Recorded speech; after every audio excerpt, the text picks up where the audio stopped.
Welcome to the Dojo, where we turn marketing news into marketing tasks that will help you to complete your goals for this year and increase your revenue, increase your traffic, increase your life happiness. We do it all over here. This week, we're going to do things a little bit differently. We're missing one of our key hosts. Jess Percival's not with us this week, but will soon be returning from her lovely trip to Milan, I'm sure. But I'm here. I'm Dale Davies, head of marketing at Exposure Ninja, your favorite digital marketing agency. And I'm joined by Tim Cameron Kitchen, founder of said Exposure Ninja. As I said, no guests this week, doing things a little bit differently. So I'm going to start off by asking you, Tim, what are the marketing struggles that keep you up at night? Well, I have to be honest, there aren't any Exposure Ninja marketing struggles that keep me up at night, because we have done an amazing job over the last few years of removing one of my main marketing struggles, which was always reliance on one particular marketing channel for the majority of our leads. And over the years, like we do for many of our clients, have sort of expanded and diversified our lead sources. But that would be, I think, if I think about the times when marketing kept me up at night, it's because we were over reliant on one channel. That channel started to drop and you're like, oh my gosh, what else have we got? So I think we're seeing this a lot in the world at the moment, with different marketing channels becoming more expensive, or algorithm updates sometimes impacting people's websites. And that can be a very stressful situation. So yeah, diversification and over-reliance on any one channel is my main historic sleep enemy.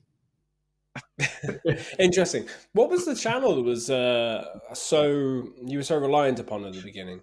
So in the early days of Exposure Ninja, I wrote the first edition of the Google book, and that was bringing in the vast majority of our leads. And our lead volume would go up if we were on bestseller lists, and it would go down if we weren't on bestseller lists. And it wasn't always an easy lever to pull. So you're like, okay, we're just at the mercy of Amazon's algorithms today and what's going to happen today. So that was very stressful.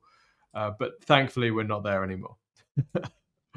Definitely not. In fact, you can catch us pretty much everywhere. You search Exposure Ninja or just digital marketing or search or SEO, and you'll probably find us somewhere near the top somewhere. Well, if we're not there, we're working on it. Well, as I said, doing things a little bit different this week. You do have a story. I've got a small story just to share, but there might be a little bit of news that you have for the end. So we'll come back to that in just a second. So what's your headline for this week, Tim? My headline is annual lead targets smashed in 4 months, and I've taken 4 learnings from this campaign. So it's not external news. It's an internal piece of work that we've done, which has been incredible. So just wanted to share some of that. Well, we've got no other headlines to choose from. I do have a little story, but it's very short, so I'll save that for the in-between bit. So Tim, take it away. Tell us more about your story. Okay, so this was actually an internal presentation that someone from our PPC team, Sinead, who ran the campaign, was doing. Just an internal piece of work. It was never meant to be published or shared at all, really. But I happened to catch it. The work is incredible. The results are absolutely out of this world. So this was a pay-per-click campaign. It's actually a multi-channel campaign. So Exposure Ninja is working with this client on SEO content marketing. We built their website, do their pay-per-click on Google and on Meta, and we're doing their email marketing. We've done some branding work as well for them. So it's a really full channel marketing campaign. But this particular piece is about their pay-per-click. And they are a financial client, specifically in mortgages. They are a large regional lender based in the US. Now, when we took on this PPC account, it's generating around 1 to 2 leads per day. So not particularly great, but then of course we have to remember that mortgage leads can be very valuable. This business and the person who's running it, very, very aggressive, very willing to invest in Exposure Ninja to do what it takes to help them win in such a competitive space. Obviously, mortgage leads being very valuable, there's a lot of competition for them on Google, and pay-per-click can be one of these channels where you can get absolutely taken to the cleaners if you're not doing it in a very effective way. So what we decided to do was do a very effective method. We first started, but I'll talk you through the sort of the basic pillars of their strategy, and then we'll go through some of the learnings. So what we decided to do was first make sure that we could have a very clear offer to differentiate ourselves against competitors. This particular business, very competitively priced, which is a great benefit because it has universal appeal. And it's also something that can be communicated very clearly in ad copy. In ad copy, you've got a couple of lines and you need to basically describe what the business does, catch someone's eye, and then give some reason why they should click on your ad versus someone else's. And, competitively priced, whether that's framed as most competitive rates or free something or other with purchase, those types of things can be very quick and succinct to communicate. So that's great. What we then did, because this business has a lot of different products targeting lots of different types of customers, different types of mortgages, we split that audience into groups. In particular, one of the groups that we split the audience into was military. And this meant that we could build location lists around military bases in the US and run ads focused in those communities, knowing that we were more likely to get traction. So that's quite an important thing. And I think when you're looking at digital marketing campaigns that have done incredibly well, you can often, in hindsight, you can point to a few key decisions that were made along the way, which had an outsized impact on the results. Now, you don't always know which decisions are going to be those ones in the moment. Sometimes you're just doing loads of things. You're doing the best that you can in lots of different areas. You make some decisions which you then have to go back from later on. You make other decisions which actually turn out to be incredibly insightful and have a huge bearing on the campaign. In the moment, you don't know which one was which, but this decision turned out to be quite an important one. So because we were targeting particular audiences and particular communities with a certain message, that obviously gave us a really good chance of getting better traction than competitors, which meant that we could be much more competitive with our bidding. And it also meant that we were going to get a much higher conversion rate, which we'll come back to. We also they're a business that has a whole range of different types of products. We decided to start with one particular product because we felt that this would allow us to laser target all of our marketing energy on this product. We could then test different approaches with the ads. We could test different approaches with a landing page. We could heat map that landing page to see how people were using it. We could then refine that landing page over time. And this would give us a really good base to work from when we then expanded into their other products. So we made the decision not to spread ourselves thin across all of their products, but just to focus on one product to start with. Now, again, this is one of those decisions that turned out to be really good. We could have just as easily said, well, there's a fair amount of budget here. We're just gonna test across the portfolio and see which products do best.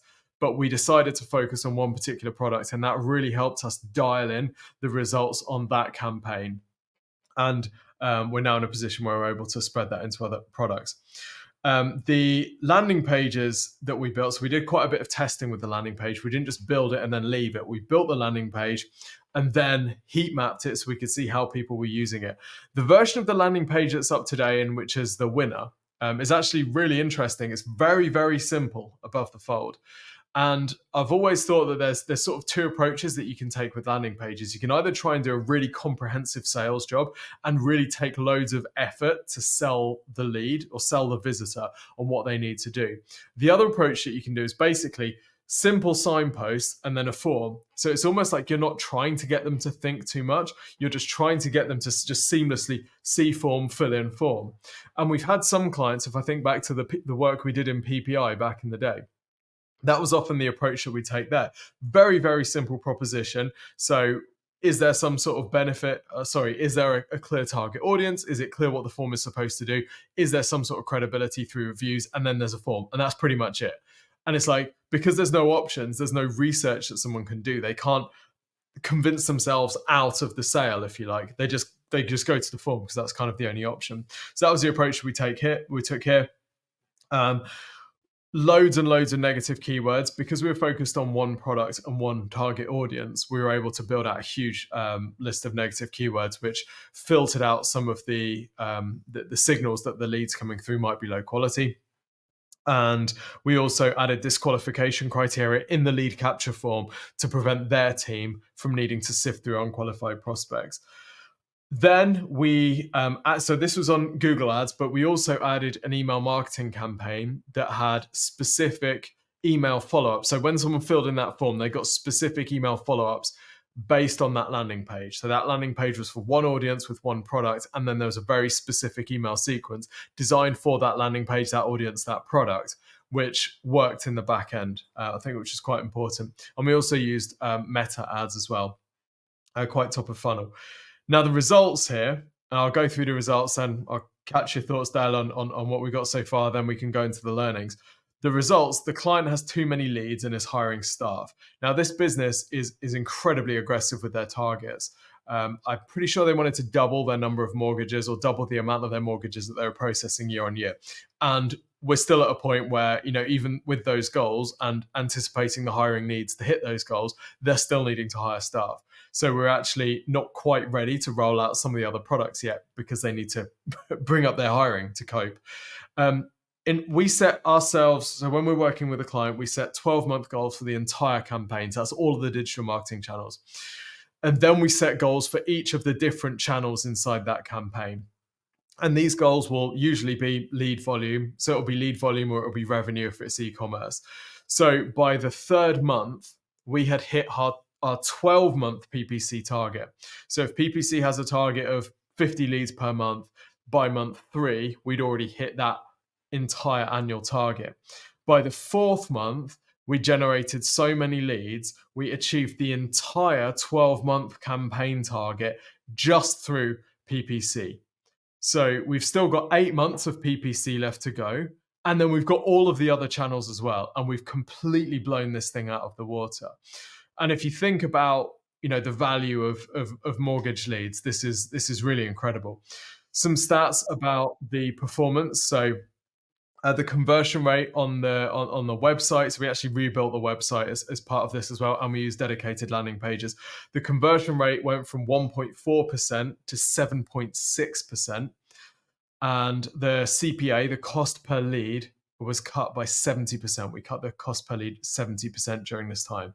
So really, really stunning results. And I think there are some sort of key learnings that I've pulled out from analyzing this. But I mean, what are your thoughts so far, Dale? It's pretty sick to see these sorts of results in 2024 when things are so competitive and so expensive, really. Yeah, absolutely. Like, it is getting like a harder market, which is why you definitely need like people who are just doing this day in, day out. But one thing that kind of stood out for me was that this very much doesn't sound like some of the requests that we sometimes get for the people that contact us. They're asking for a page to be built, or they're asking for something to be created. Like, we want our PPC to be better. We want it to scale it. We want to, do X or Y. This work doesn't sound like a one-off thing. Like somebody coming and saying, we want you to set up a PPC campaign or a demand generation campaign or whatever it is. This doesn't sound like that. This sounds like we're going to create this thing and then improve it and then iterate it and then test this and then test that. It's like the complete opposite to some of the things that people want to do on their marketing campaign. They just know, okay, on my list, things to do, set up landing page, set up ads, running, that's it. Like, I understand that as a busy marketer myself. Like, it very much is, I just need to get that ticked off so I can move on to the next thing. But there's always improvements to be made, whether that's in the copy, in the targeting, in all of the kind of additional knobs and twitches that you can do with Google Ads, whether that's PMax, Performance Max campaign or not. Like, this very much sounds like you have the only way you can really get truly great results in terms of lead generation and improved ROAS and better CPAs is through just keep at it, put it in place, run it, analyze it, adjust it, go again. Like, cycle one is in this month or this quarter, then you improve it for the next quarter, improve for the next quarter, and you just scale upwards. You can't just go, I need a PPC campaign, a landing page, here's your check, and off you go. That's what stood out to me.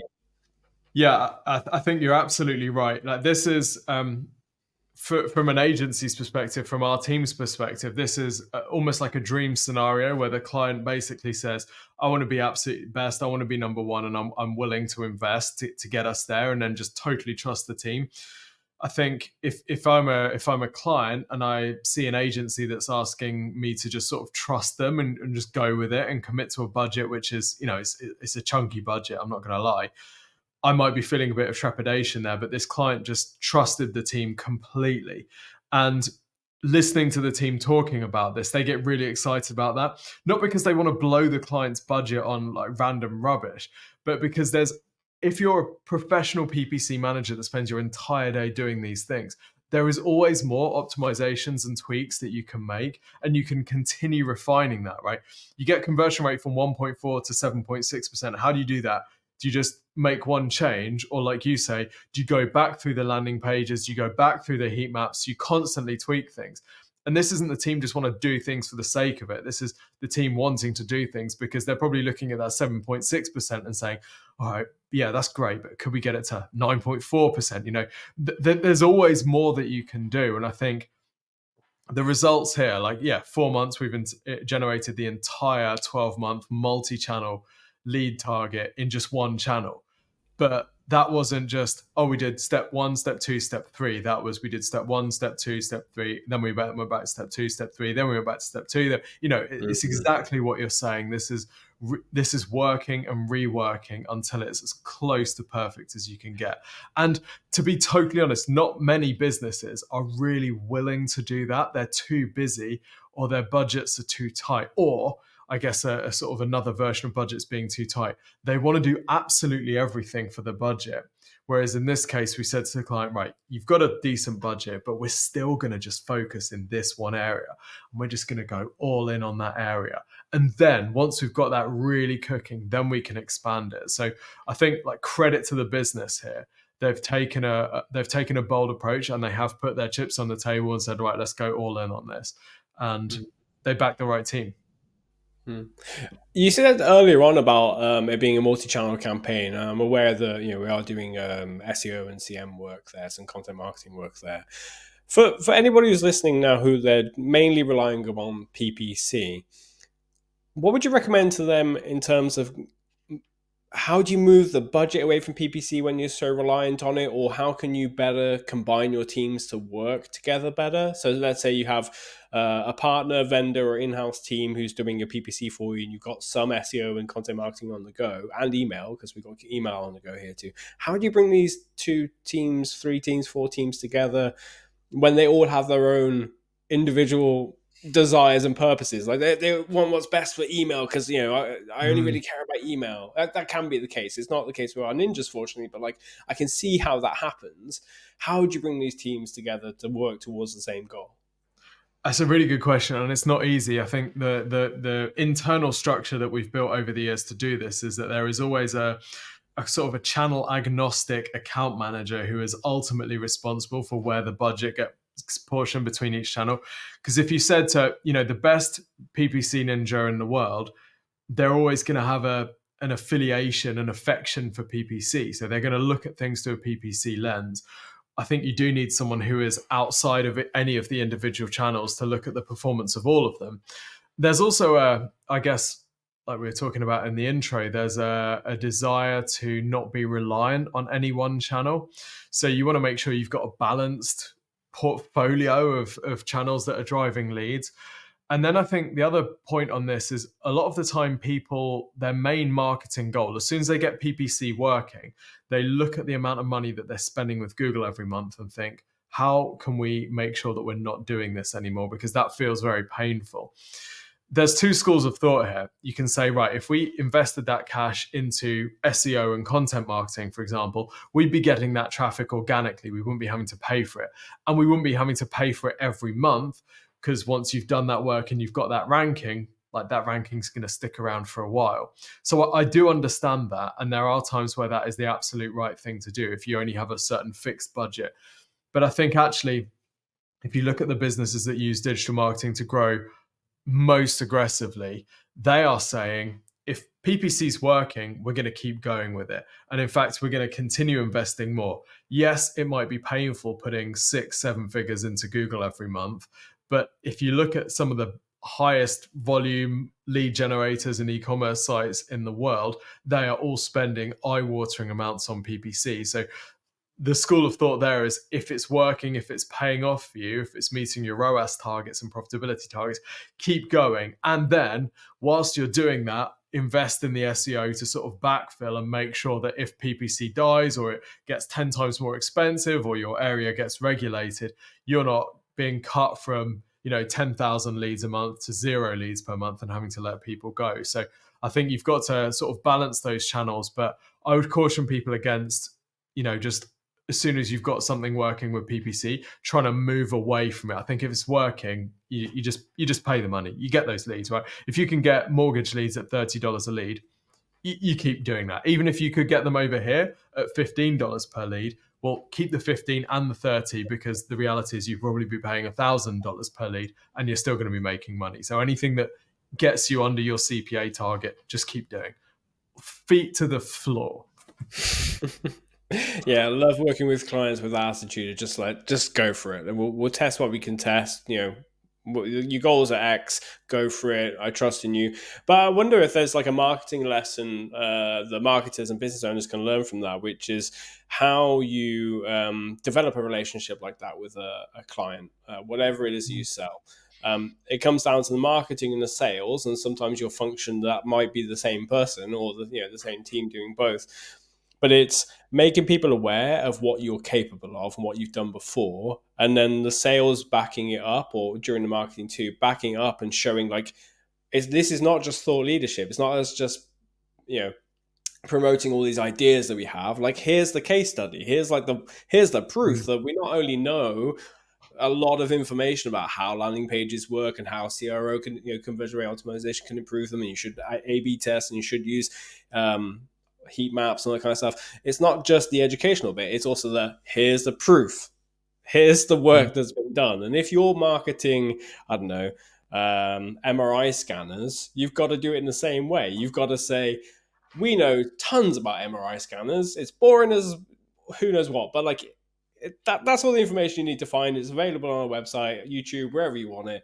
But here's the incredible results we've had from working with this healthcare company, this hospital. Here's actually the proof of how it's done, and how the MRI scans are 50 times faster thanks to this machine by whoever. You've got to match it up. Show that you understand the industry or the market, but also show that you're capable of doing it as well. And it's a lot easier to then have a client or a customer or whatever who trusts in you. I completely agree. And I think some of this also ties into the CTAs that we use on our website. So this is easier for some businesses than others, but I've always thought that what is the perfect CTA for a business that's looking to generate leads? So not talking about e-commerce here, but talking about generating leads. The perfect CTA really is one, it's where you're offering something that is the first step in the sales process and actually helps the customer get towards their goals. If you can, for example, the free website and marketing review, which people can request at www.exposureninja.com/review, is an incredible tool, because we analyze your website, your digital marketing, your competitors' websites. We break down exactly what you need to do to get towards your 12-month goals. And then we record it in a video and we send it to you. So yes, you could read through the case studies. Yes, you could listen to us talking. Yes, you could read the reviews. But actually, once you see us saying on your website, this is what you need to do and this is what your competitors are doing, we've sort of demonstrated the next level of proof, which is not just does this work, but could this work for me? And it's something that we would need to do as part of our sales process anyway. And then, of course, if you like that review, then you can consider becoming a client. And I think something like that is a really nice sequence, because it has value for the potential lead. It has value for the business.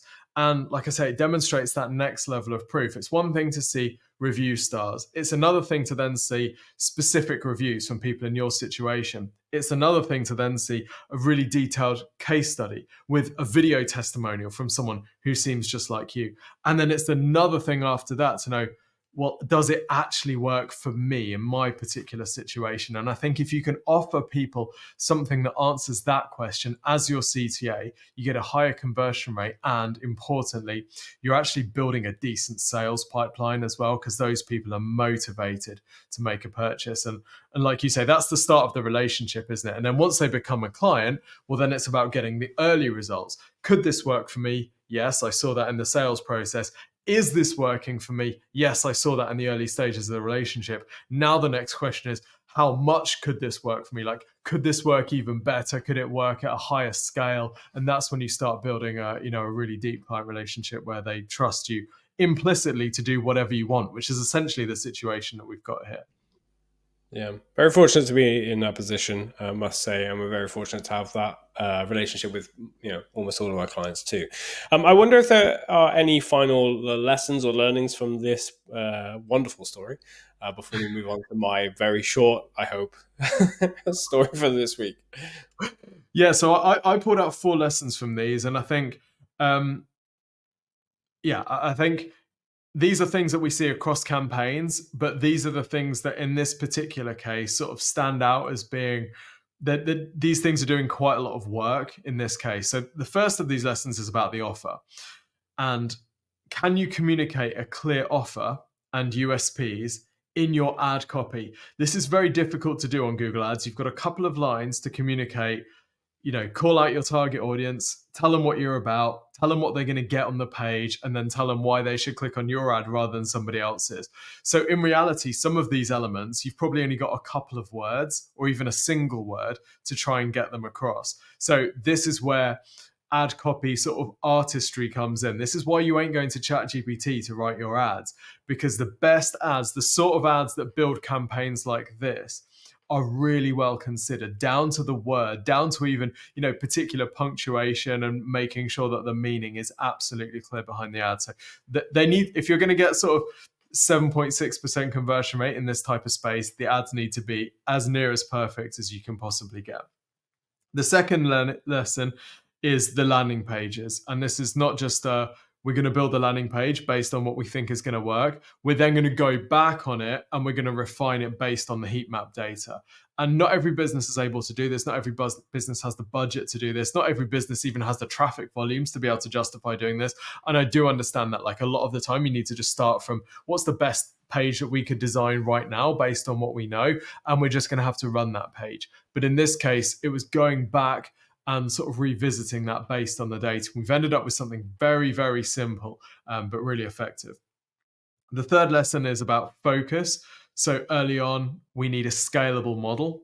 Before we can scale, we need something scalable, right? And we see this all the time. Businesses that have, let's say you're an e-commerce business, you've got a huge range of products across multiple different categories. You've got a very limited budget. What do? You put everything in, and then you just see what works, and each product gets a few clicks a month. Well, if you're trying to scale, it's a good idea to have something which is a real winner that you can use almost like as your cash generator, your cash cow. And we did that here, where we picked one product, one audience, went super hard with that.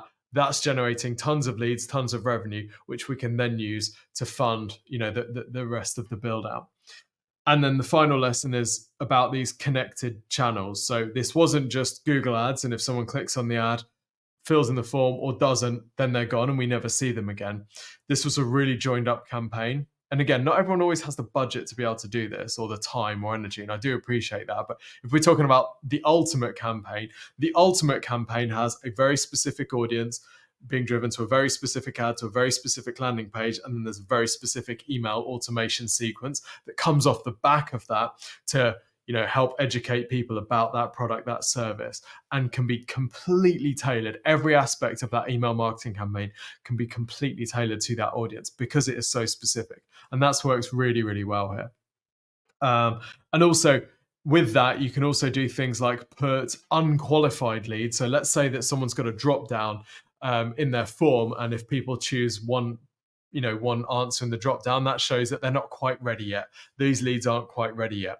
Well, you can put those leads in another sequence, which gets them ready. And it might take 6 months, it might take a year, but eventually those people will be ready. So it's about like picking up the crumbs from the campaign and seeing if you can squish them into another loaf of bread. And, in a year's time, you're going to have something else there. So I think that there's things that you can do like that if you're thinking in a very joined up way with lots of different channels that just don't occur to people if they're, very busy, very stressed, just trying to do everything across all of their channels immediately. So those are the main things. There's some great lessons in there. I especially like the idea of where you're connecting channels and see whether somebody goes to X blog post about this information about how to fill out mortgage forms, things like that, how you can use that to bring people back again.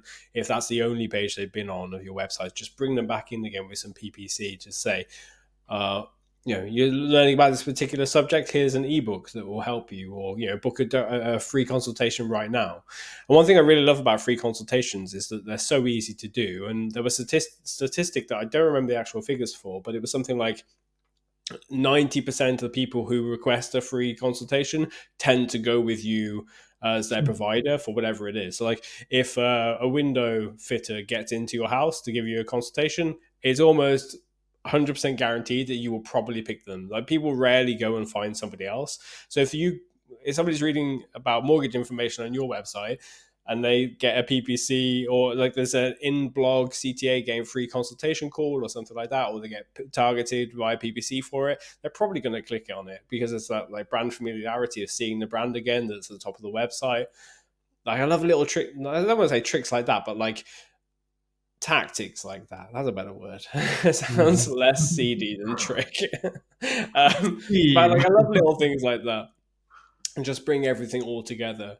And another one with that as well, like depending on your business, we had Joe on recently from Renew and Sustain, and they provide energy solutions for businesses, and they probably have like a lot of people included in their decision committee, this buying committee, the people that decide to go with Renew and Sustain versus another consultancy firm.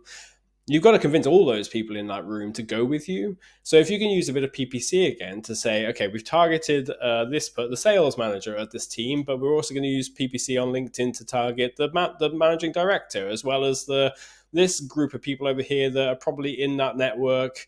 Like you try and influence the buying committee from a distance without directly engaging with them, or if you want to, you can. But put a case study snippet.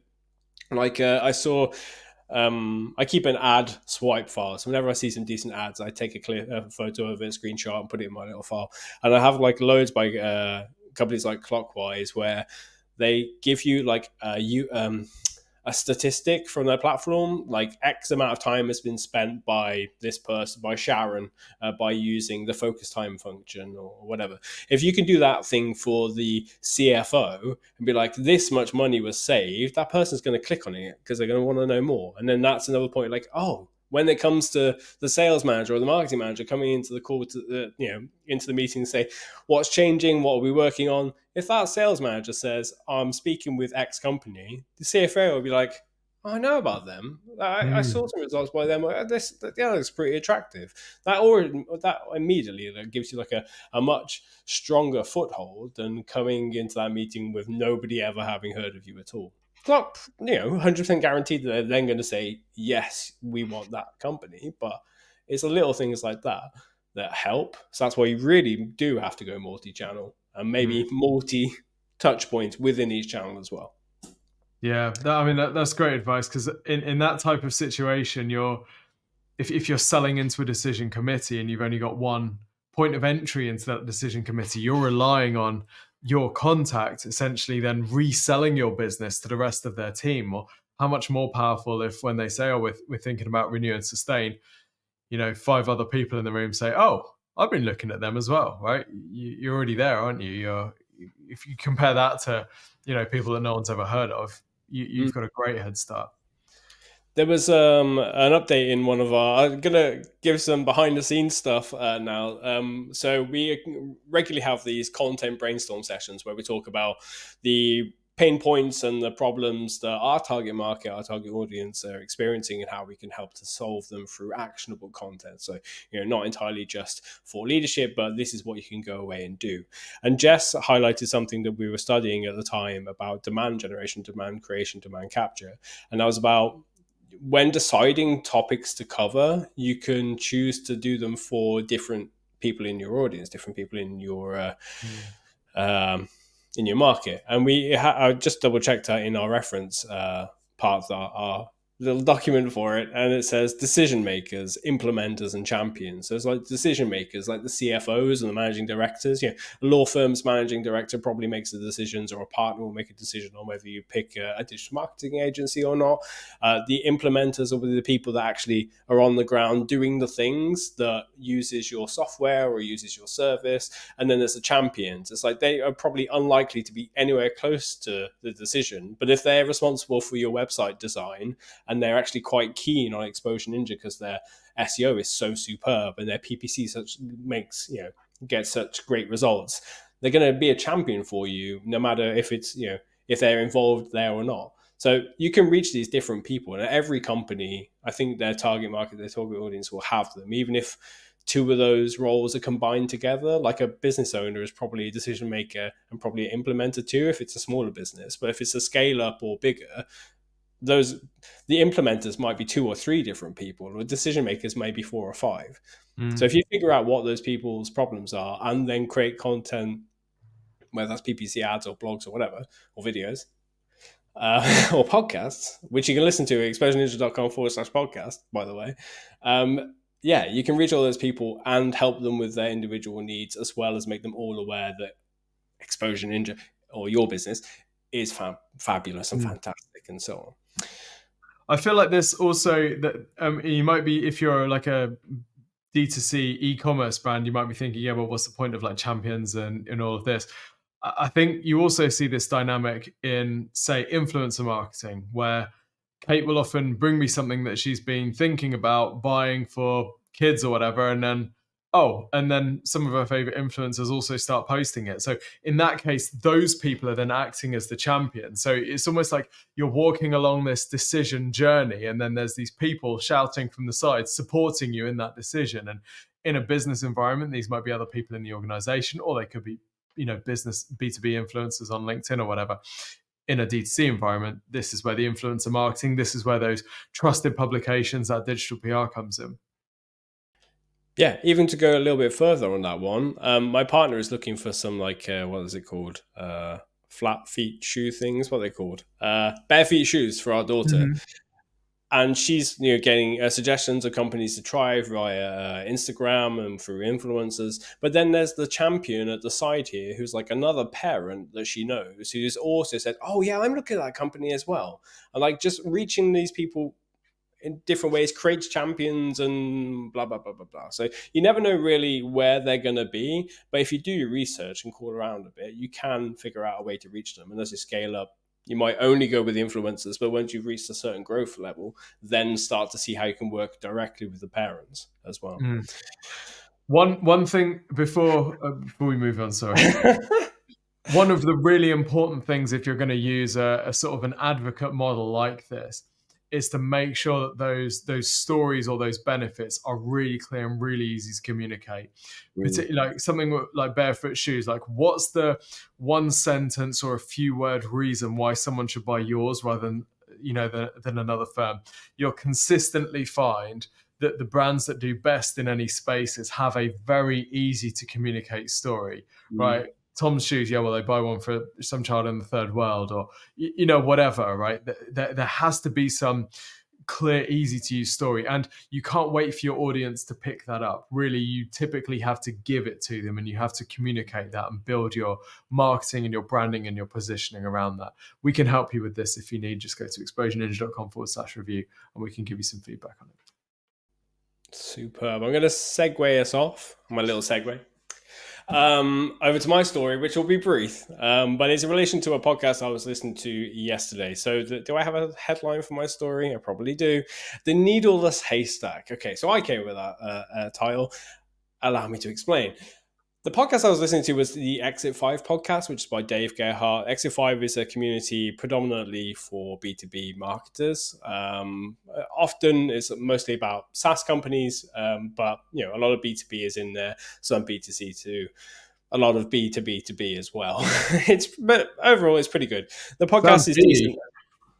What's that? Sounds like there's a lot of bees going on in there. There's an awful lot of bees in there. And there's another bee coming up because the podcast I listened to yesterday was about ABM. So account-based marketing. And the title of the podcast is What ABM Isn't, Some Huge Misconceptions of ABM and What Works in 2024. And there was somebody on there as a guest called Christopher Rack, who works at Pharos IQ.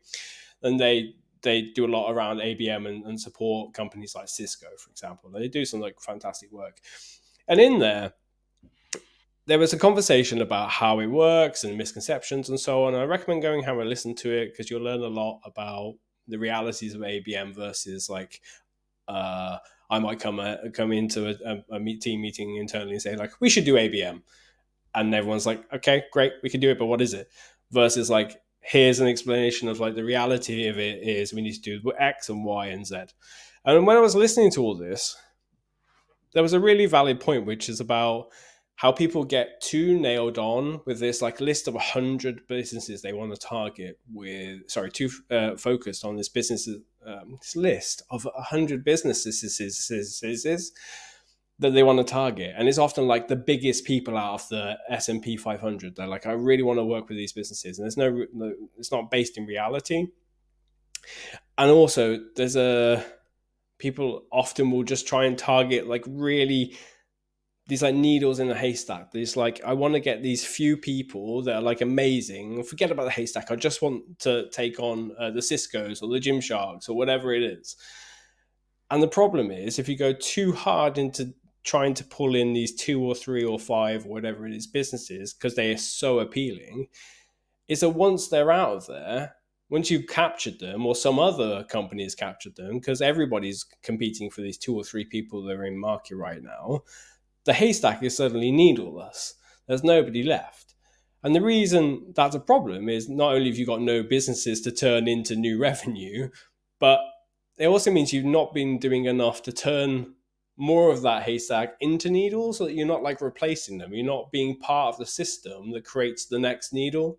So if you've got a couple of, I don't know, fast-growing businesses in D2C for last year, some of them have grown and they've been captured by, I don't know, some big advertising agency. Well, a new business will come through to fill that gap, and you'll be there ready to pull them into your agency or whatever it is that you sell. But if you're not helping those businesses to get there, they're never going to get there.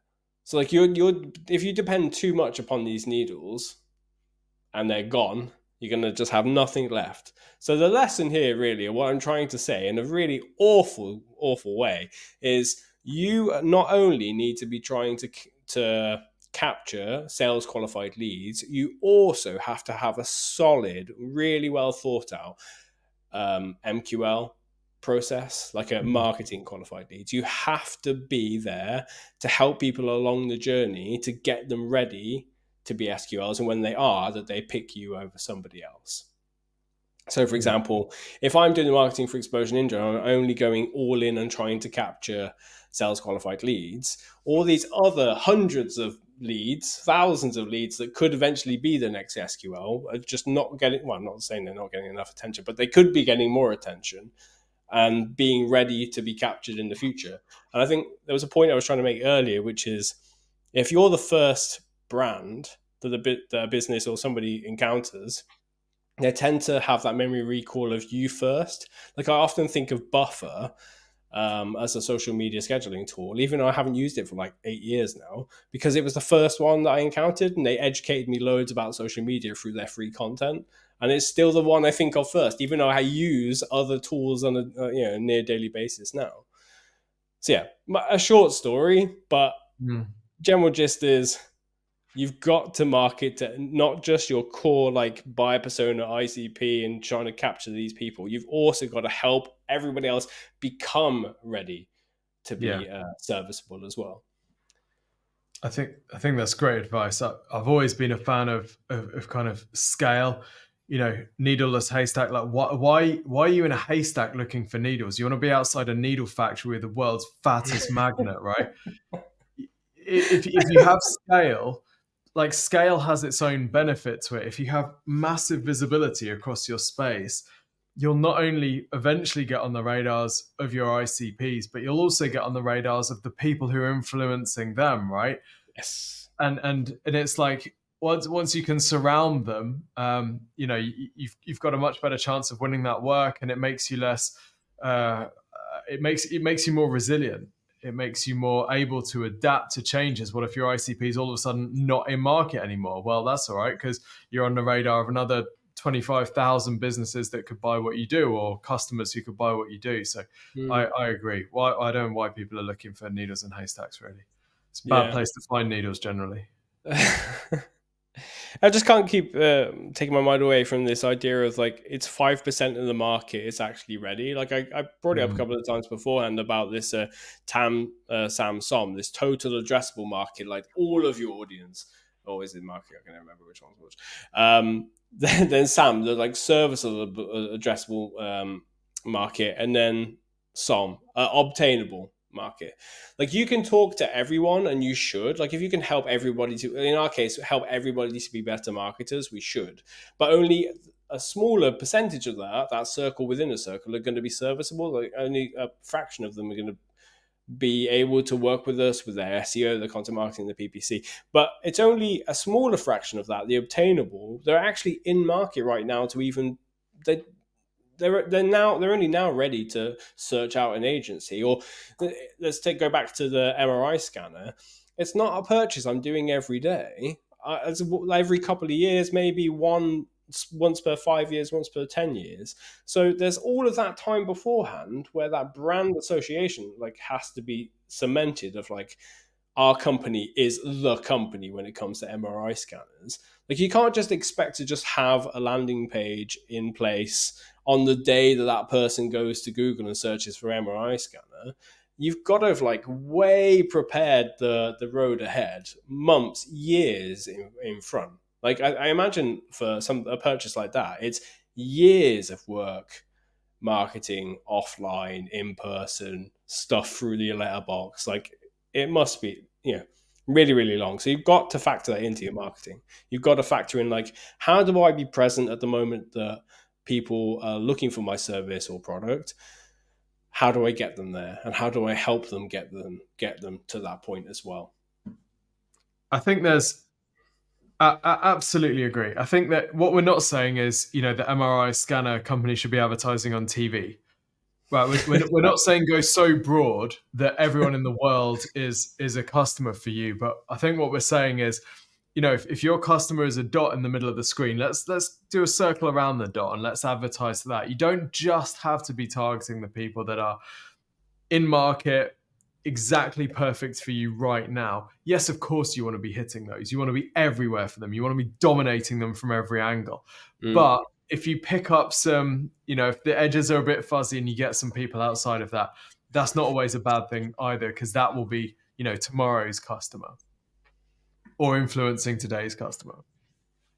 I could talk about this a lot, but I did leave a little note at the beginning there before my phone just started making music for no reason. Thanks a lot, phone.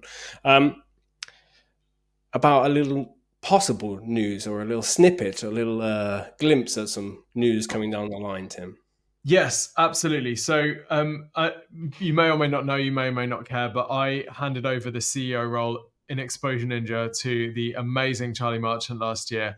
So I no longer am involved in the sort of day-to-day running of Exposure Ninja. And what I've been working on behind the scenes is building a group of companies, so acquisitions essentially. Now, the plan was always to build a group of agencies. The plan is still to build a group of agencies first, to get good at the process, to get familiar with, M&A. I've never done it before, and get some agencies that are really good at delivering, like Exposure Ninja is for different types of clients. Once we've done that, the plan is then to go into different industries and acquire or partner with other businesses that we know these agencies can grow. That will give us so much more expertise. It would give us different perspectives, because we're not only doing the marketing for lots of businesses, we're actually, involved in those businesses as well. So I've got lots of agency conversations underway at the moment. I've contacted about 1,000 agencies so far this year, spoken to about 200, reviewed financials, and in various levels of discussion with a whole bunch. At the moment, hoping to have a couple of those before the end of the year. But have also last week agreed a deal with a phase 2 company, so a company in completely different space, to Exposure Ninja, but we're going to be involved with a business in construction, in a space where the level of marketing is generally very poor. And we're going to be going through the entire process of, completely rebranding these businesses, getting them set up. There's actually 2 businesses in the sort of group that we're partnering with. And we'll be taking a stake in those businesses, completely rebranding them, doing all the digital marketing from the ground up. And we're going to document the whole process as well, so that when this is all done, we can share the sort of before or after as enduring. So it'll be really interesting. It's really exciting. It's in a business that I feel, in a space that I feel quite passionate about. It's very important, and it's actually sort of crucial to the future of civilization. So that always helps. And yeah, I'm just really excited that we're going to be going in some different spaces and taking some of the learnings from digital marketing and applying them to our own businesses as well as our clients. More news to follow. It looks pretty fun, the time ahead, and I imagine everyone listening or watching us over on YouTube on this week's episode of the Dojo, we look forward to hearing more about what you learn going through the processes. But what are you most looking forward to when it comes to the marketing side of things, developing these companies? That's a really good question. I think when you're working with a client, you don't always want to test wild things. You want to test things that have a high degree of certainty that they'll come off. And there have been times, for example, with PPC, where I've always wanted to just say, right, we're going to allocate 10% of your budget to just being crazy. We're going to test some absolutely mental stuff. Right? We're going to test an ad that has 3 words in. Let's just see what happens. It's very difficult to do that with a client because there's a high chance that will fail. Well, with your own business, if it fails, it's on me. So I'm quite looking forward to being a little bit bold with some of these ideas and seeing how far we can push it. Having said that, I'm not going to be driving the marketing day to day. It's going to be the Exposure Ninja team.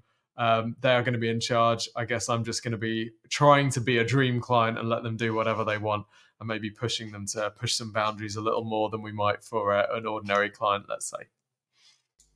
And is this campaign going to be starting with one of our famous brand accelerators, or are you planning to take things a different route? It is. It's going to be absolutely start to finish, soup to nuts Exposure Ninja. So we even had help with Exposure Ninja choosing one of the brand names because we're going to be completely rebranding it. So choosing a name, going through the entire brand design process, all the color schemes, the tone of voice, all the brand guidelines. And we're going to be building the websites and doing the entire digital marketing campaign. So everything will be Exposure Ninja from start to finish. The DNA of these things will be a little shinobi. So yeah, really looking forward to seeing a actual full service marketing campaign. I'm really excited for this because I think the team in Exposure Ninja are ready to just go wild on something, and I'm hoping that they go wild on this. Yeah, absolutely. I can already hear them plotting of like different things they want to try. Well, thanks for sharing that news. I do look forward to hearing more about it in the future. If people want to hear more, where should they go, Tim? Just follow Exposure Ninja. Whether we'll share it from here or not, I don't know. But follow Exposure Ninja and we'll keep you updated and whatever at some point in the future. I don't know what format this thing's going to take, but don't worry, you'll hear about it. Excellent. Okay. In that case, we've done the quickfire questions to you and I already plenty of time. So I think we'll end it there and let people go for however they want to spend the rest of the day, maybe implementing some of the ideas from today's episode of the Dojo. If you want to hear more episodes of the Dojo, you go to exposureninja.com/podcast and you hear 300 plus episode of the Tim Solo podcast or the Dojo with myself, Tim, and Jess Percival, who will be back next week, we should hope. Well, thanks for spending your time with me, Tim. I really appreciate it. And thanks to you, listener. I'll see you next week. Thanks, Dale. See you, everyone.